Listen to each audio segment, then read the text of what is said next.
Hello, listeners. It's been a minute. We just passed the 17-year mark since Jaliek Rainwalker vanished. The 12-year-old was last seen on November 1st, 2007. He was reported missing the next day.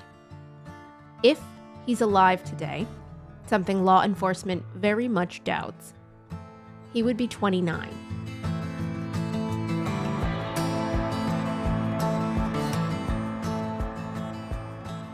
This annual grim reminder of the passage of time is usually marked by a handful of local headlines.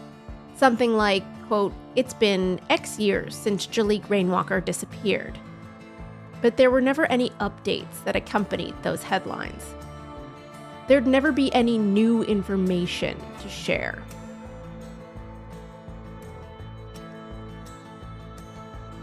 When we first started working on this podcast, back in 2022, the case was effectively cold.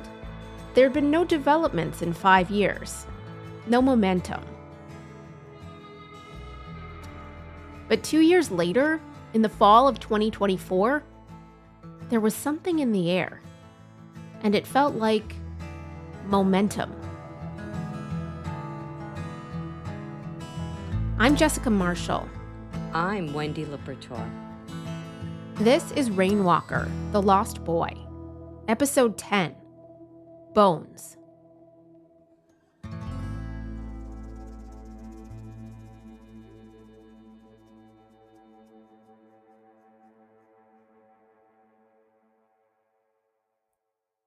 Before we begin, a word of caution. The story we are telling involves situations that may be disturbing to some listeners, so please take care as you listen.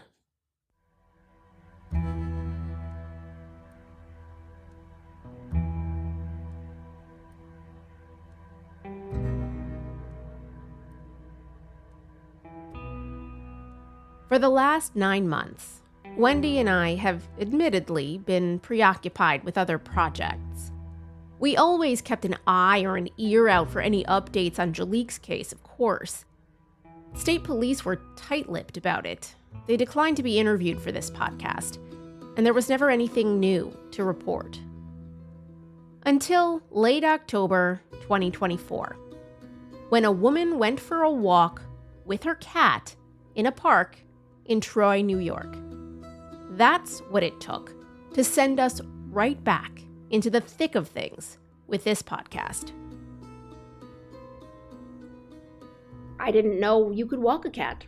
I've heard about it. I've tried to do it with mine, and she has never been cooperative. So what do you know? It's actually something that can happen.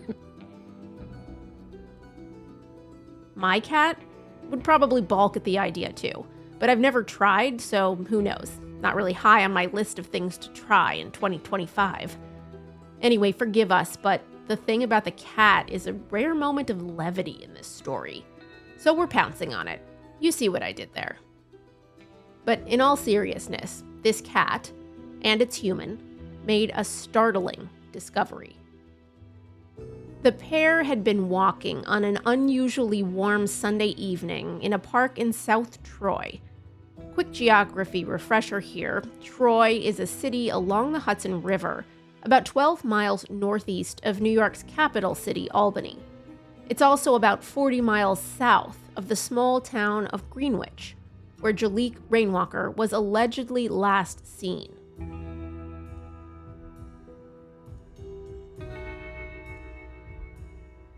The park in Troy that we're talking about is around Burden Pond. It's kind of a hidden gem in the city, a little oasis of nature just off a busy commuter road. It's hard to reach on foot, but once you're there, it's like you're in another world, far from the hustle and bustle of industry. As the woman and her cat were walking there that evening, they came upon what looked like a human skull. They called Troy police, who promptly came to investigate. In this story, that's when things started escalating quickly.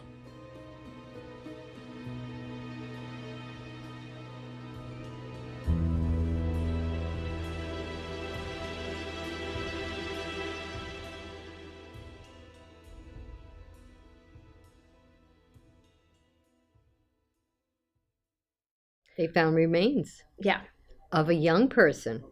They said it was a non-adult, right? Non-adult was there, which means it was a skeleton of a young person. And immediately, because it was South Troy, and there was connections in the case to South Troy, our minds and a lot of people's hearts immediately jumped to this is Jaliek.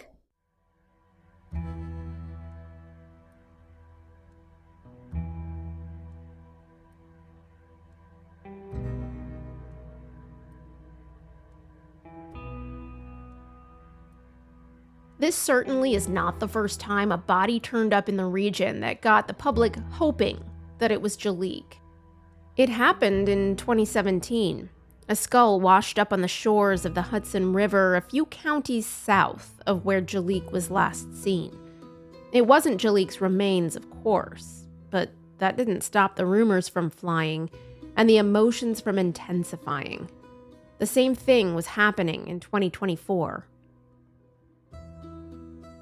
People were all over social media, essentially convinced that it was him. Really, like, who else could it be? You know, everything's lining up. There's so many coincidences. However, we couldn't let ourselves think that because we had to wait for the investigation to roll out, right? To report the facts. Yes, we did.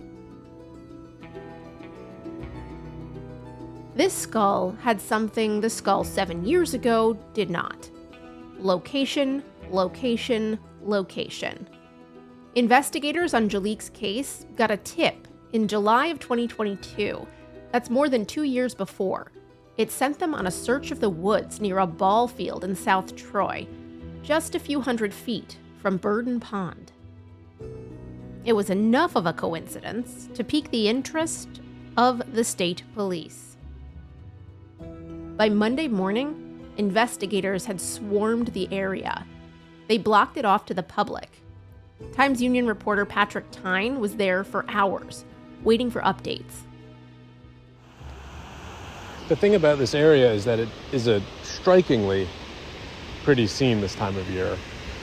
The leaves are changing, and you can see birds and geese kind of flying in the pond, and it's kind of incongruous with what you can see kind of across the pond with police and investigators coming and going and bringing supplies to the scene where they appear to be working. State police called Jaliek's grandmother, Barbara Reilly. Patrick got her on the phone from her home in Florida that day.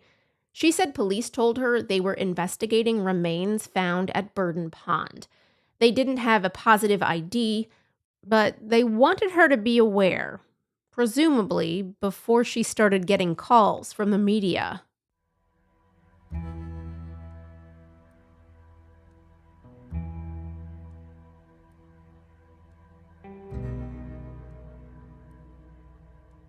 Barbara told us then that a big part of her wanted to jump in the car and drive north, just to be at the scene. But she said another part of her held back. She'd been down this road before, and it's only led to more heartbreak. Barbara was called. Police called her, which isn't, I think, a step that any law enforcement would take lightly, right? They wouldn't just be like, oh, we got a tip, let's call Barbara. Right. We found something that could legitimately be tied to her grandson's case. Like, the fact that they called her is a huge deal, right? Yes. She said she was also called when, remember, they did the search. Right, the tip that came in on 2022, right? 2022, right. And at that point, they told her they found something small. No one will ever say what that is because she herself does not know what that small thing is that they found there. And then when you hear that they found a skeleton of a young person or a non-adult, that makes you go, oh, okay, the pieces are finally coming together.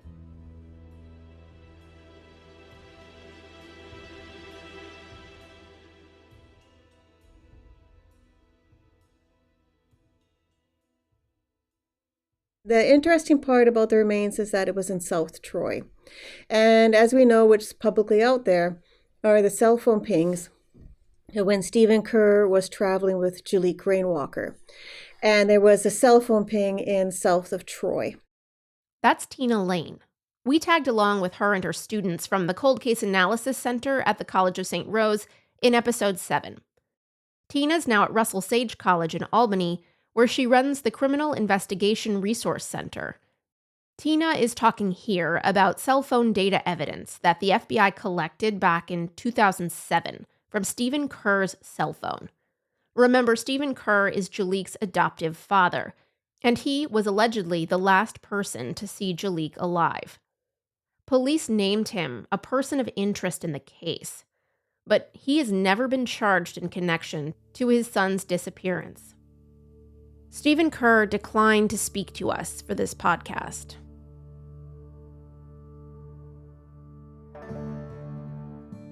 Stephen Kerr told police that he and Jaliek had driven from the Red Robin restaurant in Latham up to Greenwich on the evening of November 1st, 2007. The FBI analyzed his cell phone data. It showed a ping in South Troy, a location significantly off of the path that Stephen Kerr said they took that evening.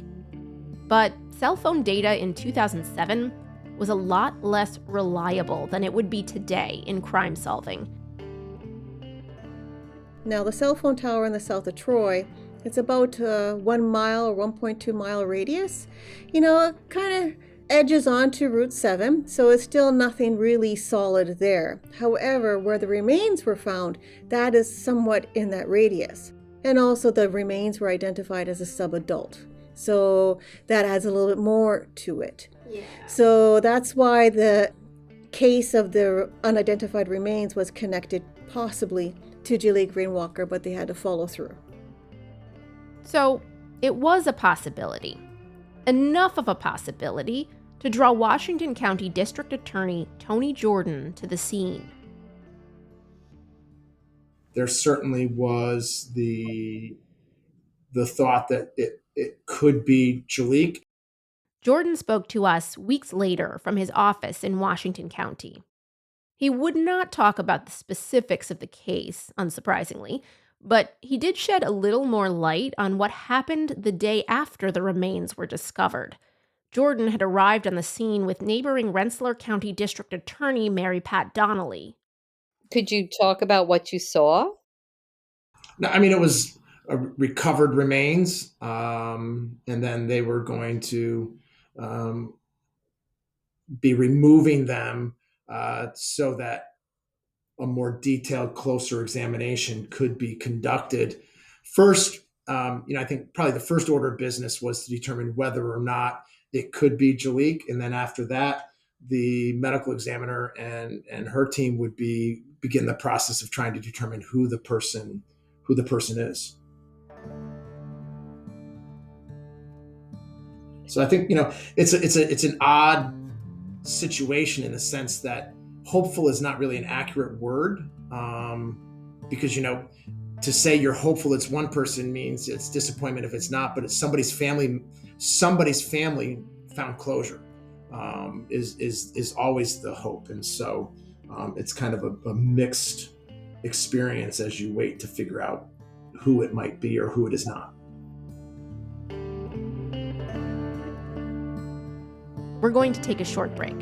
We'll be right back.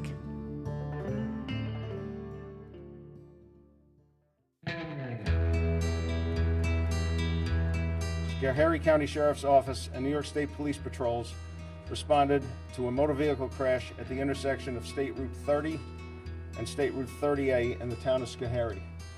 The limo crash that killed 20 people in upstate New York on October 6, 2018 is one of the deadliest ground transportation disasters in U.S. history. Things should have never been on the road to begin with. How the hell did this happen? The owner of the limousine company was a former FBI informant. Well, this was certainly one of the most egregious cases of intentional disregard for human life. It's a story of tragedy and loss, of negligence and consequence. But more than anything else, it's a story of catastrophic failure. We just want the truth to come out.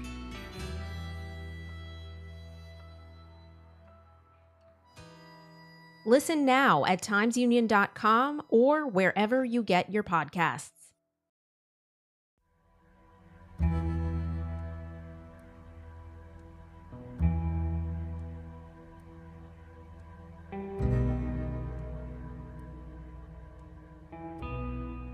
In those first days after the remains were found, we didn't get much more info from investigators.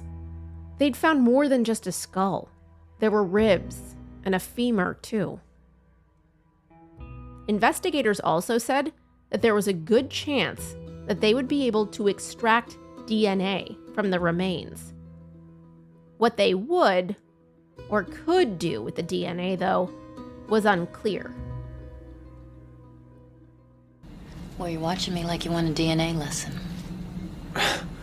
No, I was just admiring your technique. Oh, well, I got mad technique. You got no idea.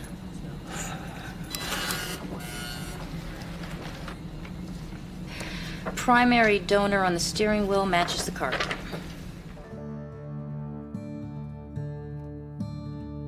Let's pretend for a moment that we're in a procedural crime drama. Like NCIS Miami, for example. Investigators whisk the bones from the crime scene to a crime lab. A wisecracking lab worker extracts DNA from the remains with ease. And instantly, there's a match. We have the identity, and the killer, and the cause of death, and that final piece of the puzzle comes into place, and we know exactly how the murder went down, with every grisly detail. The whole case wraps up neatly in 60 minutes. Well, 40-ish, plus commercials. And that's one of the biggest things people still talk about is the CSI effect. Hollywood's portrayal of DNA forensics drives former Bethlehem police commander Adam Hornick up the wall. And everybody sees cases on the news, or they see a case in the media about the location of unidentified human remains, and they don't understand why law enforcement doesn't know who the person is within 24 hours. And having worked on cases where I responded to the scene where we found bones in the woods, it's not a quick process. And even if there is identifying characteristics there, a wallet, a tattoo, something that helps, that confirmatory process takes time to go through the legal process, evidentiary process. Hornick is retired from the force now, but he was a newly minted detective in the sleepy upstate suburb just outside of Albany back in 2013. That's when an administrative sergeant dropped a 33-year-old cold case file on his desk. It was a John Doe. A farmer found a dead body in a town field in 1981.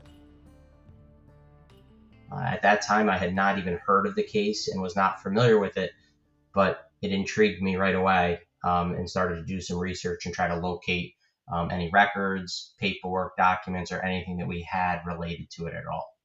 For the next several years, this case kind of occupied a space in your brain, right? Like you worked on it really hard. It did. It took up a little more of life than I would think or even anticipate, but it also became a passion and a desire to not only study this case, but also look at how other agencies were investigating cold cases or cases that really had little to no evidence. In our case, we literally had nothing. Most of the original case files were destroyed when the town hall's basement flooded in the 90s. The John Doe remains were long buried in an unmarked pauper's grave at a local cemetery. If Hornick wanted to solve this, he had to rebuild the almost 4-decade-old case, nearly from scratch.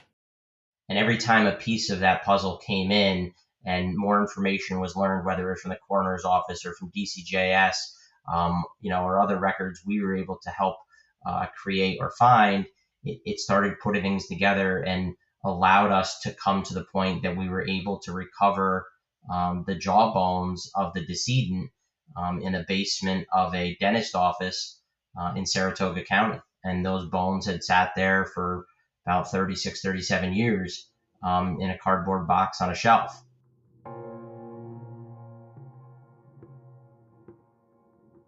Forensic odontology, aka forensic dentistry, It's been around for centuries. Here's a fun fact. Paul Revere, Paul Revere's Midnight Ride, he's often credited as the first forensic dentist in the United States. After the Battle of Bunker Hill in 1775, Paul Revere allegedly scoured the battlefield to identify fallen colonial fighters. He came upon a body in an unmarked grave that nobody could identify because of massive facial injuries. But when he looked at the mouth, he recognized his own handiwork. He was able to make an identification of a patient of his, Major General Joseph Warren. In 1981, forensic dentistry was a mainstream tool for law enforcement. Investigators on Hornick's John Doe case at the time dropped off jaw bones at a dentist's office for examination. The hope was that they could use dental records to identify this person. Forensic analysis using DNA was still a few years away from widespread use in law enforcement. So teeth were their only option. The discovery of the jawbones was a big break in the case for Hornick. The way you kind of describe it now, that you found those bones and were able to confirm that they were the bones of the John Doe. So is that the point at which DNA kind of entered your mind as a possible way to solve this case? Well, one of the investigatory steps I took during the case before we even had the bones was to reach out to the American Association of Cold Case Investigators and try to get some input or ideas from them. And basically their ideas came back to, hey, if you had DNA, you could probably solve this case. If you had DNA, you could probably solve this case. Those are some magic words right there. Around the time Hornick was in the thick of the John Doe case, DNA played a huge role in another case across the country that exploded into the headlines. Tonight, a 4-decade-old search for one of history's most infamous serial killers may be over. We found the needle in the haystack. Police announcing the capture of 72-year-old Joseph James DeAngelo, a man they say is the elusive Golden State Killer. Cracking the Golden State Killer in California was huge, and DNA was the key. Well, that and something called genetic genealogy. So you have to kind of understand DNA analysis a little bit to really understand genetic genealogy. Toby Kirschman is the CEO of DNA Finders. It's a nonprofit organization based in upstate New York. It offers guidance to law enforcement who want to use genetic genealogy to help solve cases. Before Toby came to New York, she was a DNA analyst for the California Department of Justice, the one that was investigating the Golden State Killer. And so like in the 1990s, law enforcement got really into DNA, and it came out and it was like, you can use DNA to help solve cases. And so all of the law enforcement agencies got a lab up and running, and it was incredibly successful. You know, DNA became the gold standard of physical evidence, you know, something you could really rely on. In court, it was like tight, you know, could just solve cases very easily. So investigators came to, really be happy if they had DNA with a case. What do they do with that DNA, though? DNA stands for deoxyribonucleic acid, and it's the building blocks that make us all human, as well as make us all unique. And we get half of our DNA. The New York State Police have several videos on their website that explain the process. I'm summarizing here, but basically, investigators will send samples from crime scenes to a New York State certified lab. A technician there analyzes it to create DNA profiles. DNA profiles are produced through a common methodology known as polymerase chain reaction, or PCR. The size of the punch needed for the direct amplification workflow is 1.2 millimeters. Offender DNA This might sound familiar to you. You probably got a PCR test in the early days of the pandemic to test for COVID. In a nutshell, a PCR test will identify small chains of DNA from samples and then amplify them. Long story short, lab technicians can take those amplified chains and create a DNA profile. Then, they upload that profile to both a state and federal database. The idea is that investigators can find a match to a convicted criminal already in the database. Offender DNA profiles are searched against forensic crime scene DNA profiles daily, and the matches could potentially provide an investigative lead to law enforcement agencies and district attorneys' offices. Technology has changed and improved, and the fault, like the reason it has changed so very quickly, are companies like Ancestry.com, 23andMe, Living DNA, MyHeritage, all of those. Just the average person is super fascinated about their own DNA. And so now, if you want to have your genome sequenced and you hit a sale, you can have your genome sequenced for $50. Okay, let's all learn if we're Irish. Yeah. Which I discovered I am 2% Irish. Oh, good for you. Okay. Don't know where it came from. Okay. Well, see, there's a mystery. I have no idea where the Irish comes from, by the way. It definitely sent me down a rabbit hole. I spent hours and hours looking at family trees and tracing threads to distant cousins all over the world. That's genetic genealogy in a nutshell. And that's essentially what investigators did to find the Golden State Killer. They had his DNA from crime scenes. They created a DNA profile like you'd get on one of those commercial sites by spitting in a test tube. Then they uploaded that profile to an online database called GEDmatch. Anyone can upload their DNA profile there for free to find connections. Sure enough, they found some. And they followed those connections through family trees, across branches. And it ultimately led them to a 72-year-old man named Joseph James DeAngelo. He was arrested in 2018. He pled guilty to 13 counts of murder and rape. He's 80 years old now and serving multiple life sentences. All of a sudden, the old-fashioned kind of way of processing DNA in the laboratories for investigations looks like it has stalled compared to all of us that get our DNA sequenced over the weekend for $50. It sounds revolutionary.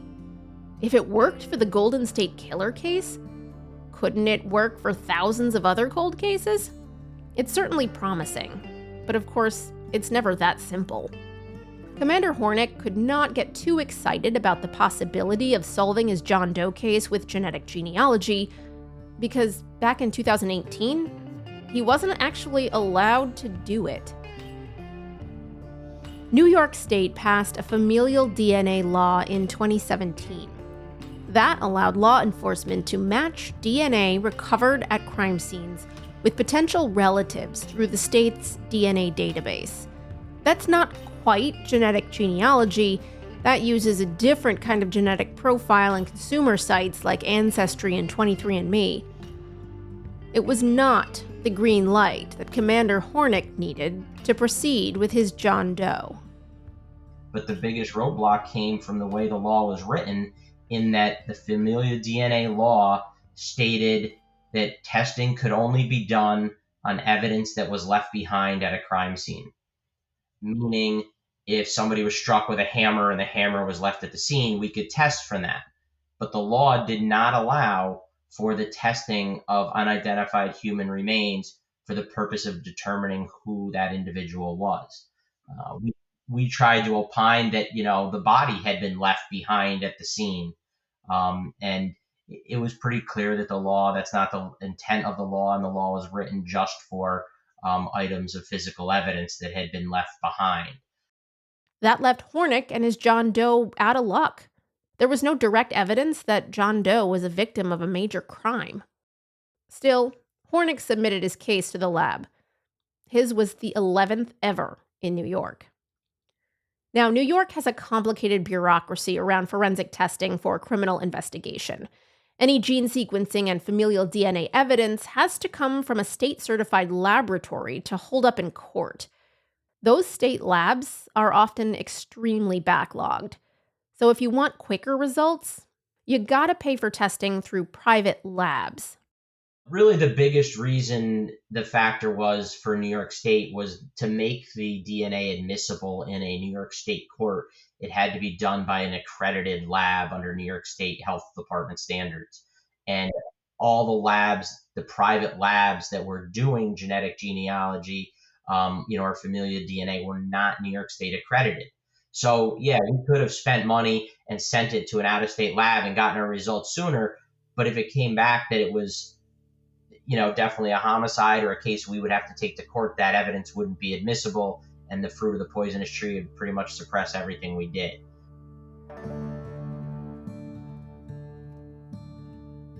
Not everyone is cool with using genetic genealogy in criminal investigations, though. The New York Civil Liberties Union warned of, quote, grave privacy consequences of using familial searches. They could implicate innocent people, particularly Black and Hispanic people, they argued, or they could disrupt lives unnecessarily, or their DNA could be added to investigative databases without proper knowledge or consent. Here's DNA Finder's Toby Kirschman again. There are some ethical, things to consider with genetic genealogy, but genetic privacy is not one. Kirschman and others have argued that it's too late to protect genetic privacy anyway. If you have a distant cousin who submitted their DNA to one of those commercial sites, law enforcement can track them to you anyway through genetic genealogy research. The ethical concerns beyond that, though, Toby admits, do need careful consideration. Organically, I think we're dealing with these as they come. Like the Golden State Killer, there was not one person that had a problem with convicting him to prison for life, right? But in other cases, when they have sequenced the remains of a baby that's been cast aside and, found the mother, what they find isn't something fun. No one's proud of the psychological abuse, historical, social underpinnings of the case, socioeconomic problems come into play for a lot of these women. Like nobody's cheering about these discoveries, but it's telling us a lot about our society. Hornick's argument in favor of using genetic genealogy for missing persons is more concrete. Because we're not determining who this is, we're not searching CODIS, and we're not searching the state and national databases for family members of a potential criminal. We're searching it to determine who someone is. There are currently 100 missing persons listed in the New York State Police's Public Wanted and Missing database. Jaliek Rainwalker is one of them. There are also 25 unidentified individuals. Many of them have composite images that artists have rendered based on the remains that were found, what they might have looked like in life. They're often a little startling, with their features slightly distorted by the renderings, like a puzzle with a few pieces missing. Not everyone who goes missing is reported missing, though. There was no missing persons report that ever matched closely enough with Hornick's John Doe. Toby Kirschman says she believes genetic genealogy can be a valuable tool in these cases. So in other words, this is to identify a body or remains. Yeah. But that would help towards solving the case. I mean, because once you find remains, there's no guarantee that that'll tell you what happened to this person. Right. Right now, we can only identify them. Right. We can give a name. In 2021, Hornick's efforts to lobby for a clarification to the familial DNA law in New York paid off. A court ruled that law enforcement could use familial DNA searching to identify John and Jane Does. They could use genetic genealogy now too, though they'd have to go through state-approved vendors on their own dime. But it would all hold up in court now. Hornick didn't waste any time. The New York State lab couldn't lift enough DNA from John Doe's jawbone, though, so he had to go to the FBI for help. They have their own investigative genetic genealogy unit. They sent the bones to a lab in Texas, where they were able to get the DNA and sequence it. The genetic profile that Hornick was able to get for the John Doe matched with relatives in Massachusetts. They were elderly, but they were able to give Hornick the answers he'd sought for almost a decade. They identified his John Doe.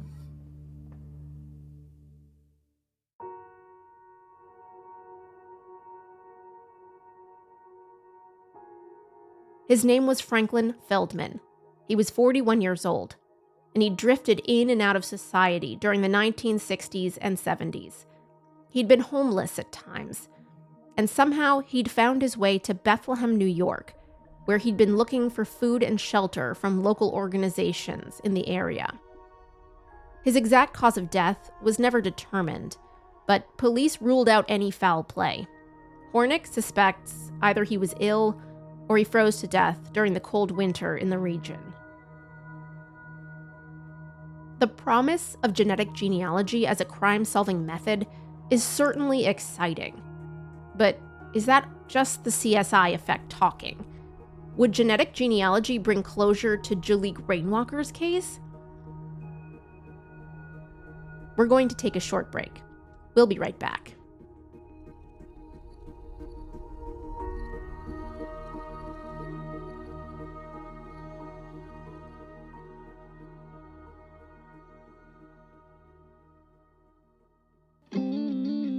Why is healthcare so expensive? What's happening with climate change? And are elections safe? You can find answers to those questions and a lot more with Capitol Confidential from me, Dan Clark. I give you the latest news and analysis from the state capitol and beyond.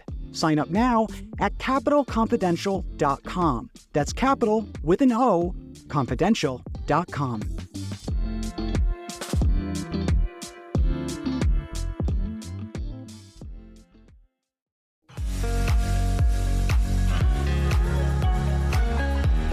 If you're enjoying this podcast, take advantage of all the Times Union has to offer and support our efforts to bring you award-winning journalism by becoming a Times Union subscriber today.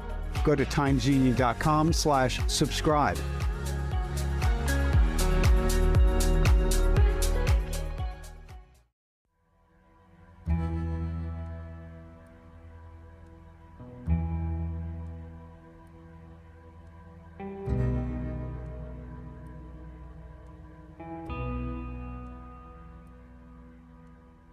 Welcome back. You're listening to Rainwalker, the Lost Boy.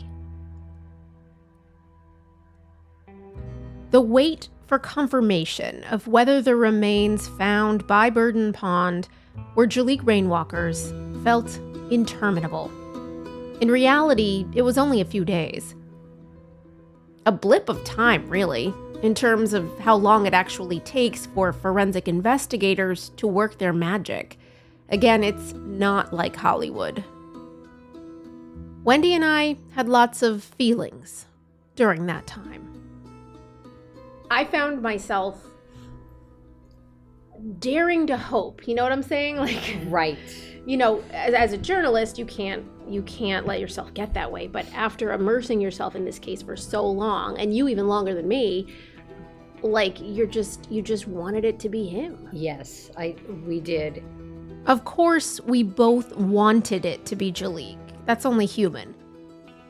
Tina Lane, however, was steeling herself for what she viewed as inevitable disappointment. You know, you put two and two together, like, yes, it would be great. Like, don't get me wrong, right? But the cell phone ping and timelines, it didn't seem to match up, you know, but you never know. I was hopeful to have resolution for all the different people I've met, and you know, time is moving along, and it would have been nice to have something brought forth into the courts, but there was a part of me saying, I don't know how that could have been Jaliek. On Wednesday, 3 days after the remains were discovered, we had an answer. It was not Jaliek.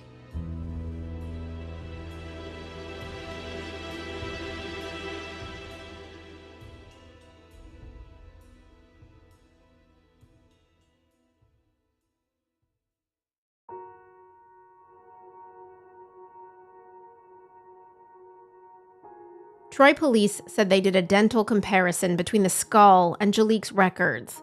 It ruled him out. When we did learn that it probably wasn't Jaliek, it was, upsetting, but at least someone's going to find their child now. And I think that's what happens, is that we get this flurry of activity. People get really excited. But we have to remember the flip side. That subadult, that young teenager, it's not Jaliek Rainwalker, but it's another teenager, So we have a young child that is still, we don't know who it is, and that needs to be found out. There's still a tragedy present, and it's unfortunate that that gets overlooked.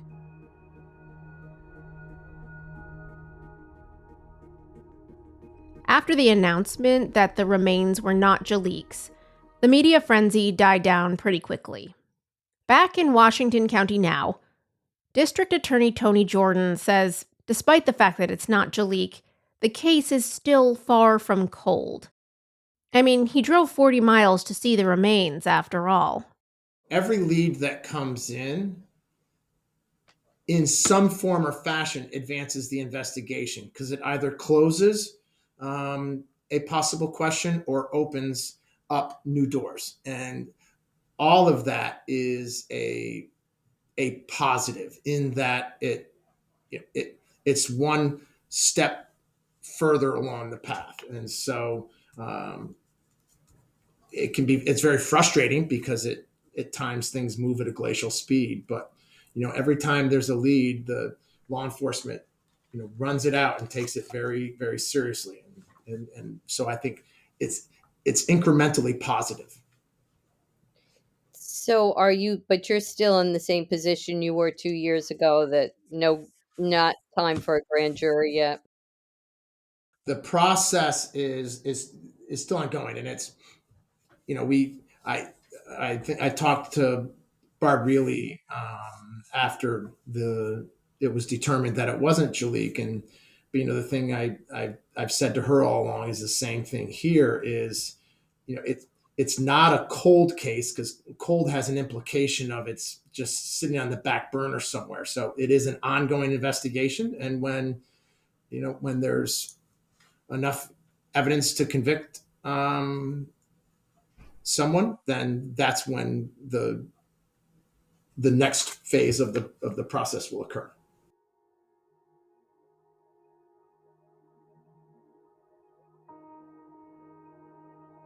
We reached out to Barbara Reilly again for this episode. She sounded tired and sad over the phone from Florida. She wasn't feeling up to recording. But she says she has not given up hope that someday Jaliek's remains will be found. Tina Lane also has not lost hope.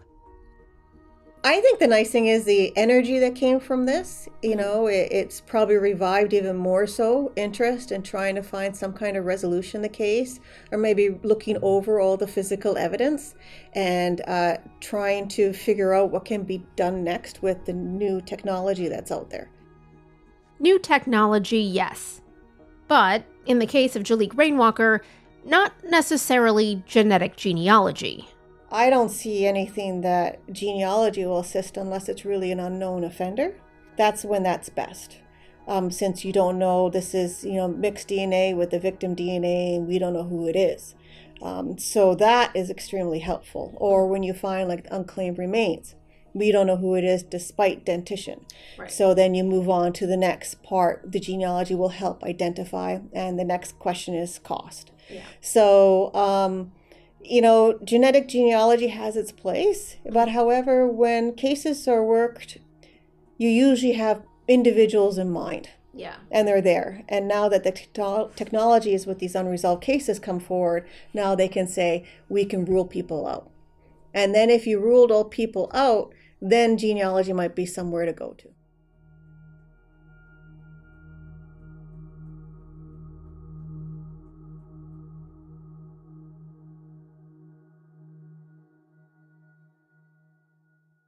So here we are, sort of back to where we were in the last episode of this podcast. Jaliek Rainwalker's remains are still elusive, and no one has been charged for the presumed homicide. But somehow, it feels like progress. Progress because the remains in Troy belong to someone.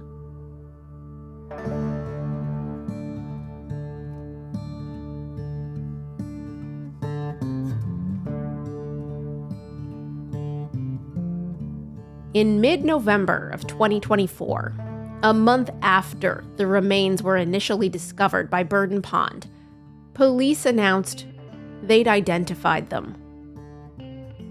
Her name was Amanda King. She was 27 years old when she disappeared in 2013.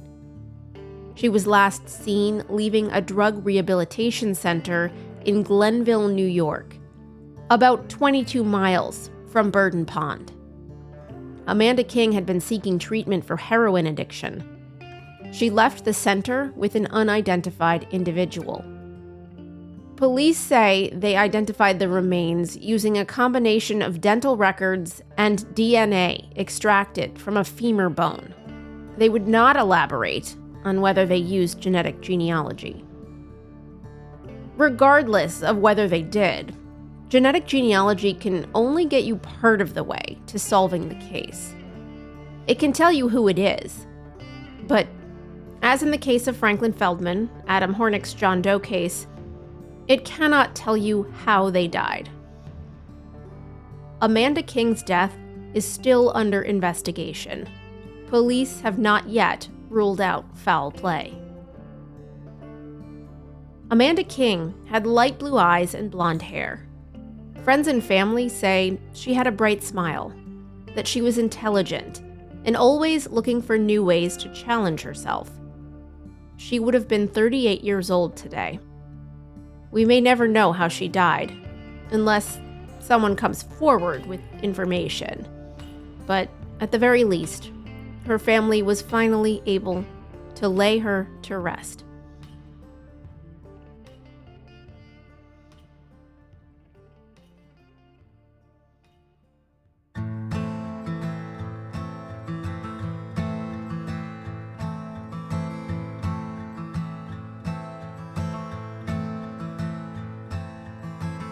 If you have information on the disappearance of Jaliek Rainwalker, the New York State Police are urging you to call 518-692-9332.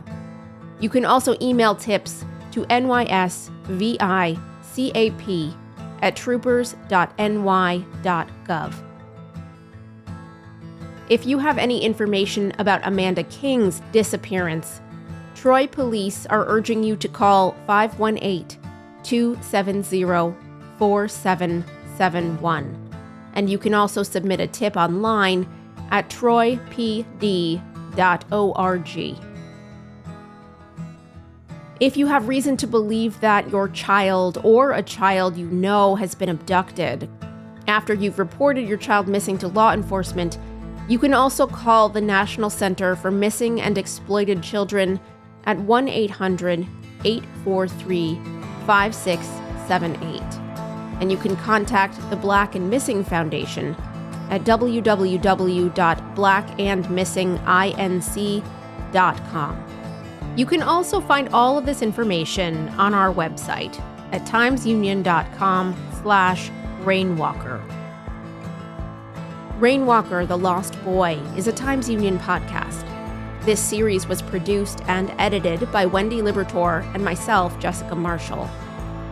Patrick Tyne, H. Rose Schneider, Mike Goodwin, and Kenneth Crow II also contributed reporting. Editorial guidance from Lauren Stanforth, Susan Mahalik, Lori Todd, Erica Smith, and Casey Seiler. Our theme song is As You Make the Bed by Amos Noah.